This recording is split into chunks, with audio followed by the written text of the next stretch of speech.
Uit de hele provincie gaan boeren van de Molenbetiert maar machtig op een paard. In Ljouwert wordt de vlaggen van justitie op het Gerjofshof hellen en de Frieske vlaggen gaat in top. En wij willen de burgers dat plegen.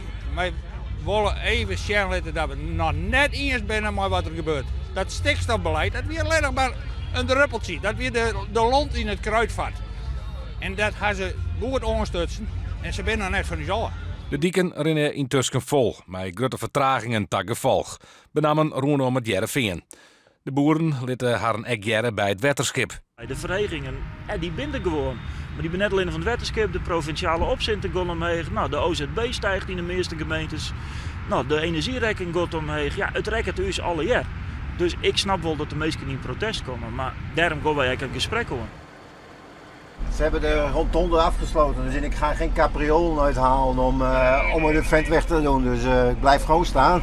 Verderop in Ljouwert wordt de Texel-Schadestrijd geblokkeerd. Daar grote onvrede van gewoon ondernemers. Nee, maar beste man, wat denk je mee te redden dan? Nou, helemaal niks. Dat wij nog zijn, dat we niet met ons laten zorgen. Nee, maar dit werkt niet. Nee. Ga aan de kant, laat de burger er gewoon langs. De gemoederen die kwamen in het begin natuurlijk even hoog, die gingen even hoog op. Maar uiteindelijk denk ik dat ze mij ook, ze begrepen mij ook wel.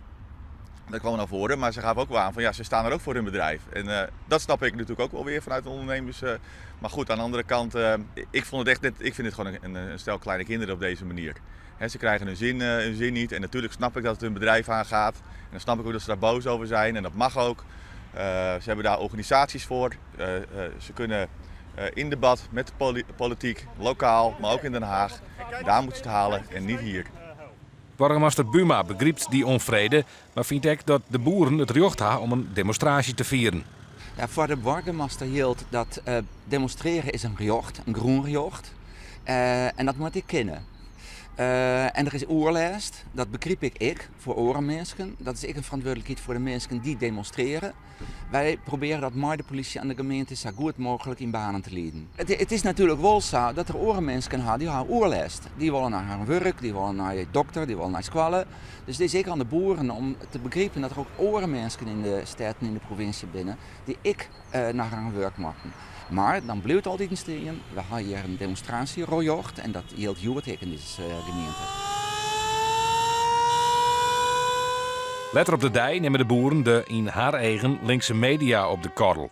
Ze wordt onder oren het terrein van de NDC Media Groep blokkeren. En bezieken de boeren het haardgebouw van de kranten binnen te komen. Gaatjes willen, geen gaatjes. Wij hebben aandacht voor je zaak en dat wil je hem net accepteren. Omdat wij in Oosterrijk, ja, dan gaat het een beetje aandacht. Ik snap heus wel dat deze mensen lulk binnen. En daar schreeuwen wij ook over. Mensen hebben in commentaar lezen misschien van ouder in de sneun. Daar zit er precies in. Regeljouwing, de bank, supermerken, alle jaar, dat benemen wij al jaar. Dus daarom is deze betoging, ik snap het wel, maar het is net verjochten. Want we zijn maar te snappen dat wij ook schreeuwen over wat zij belangrijk vinden.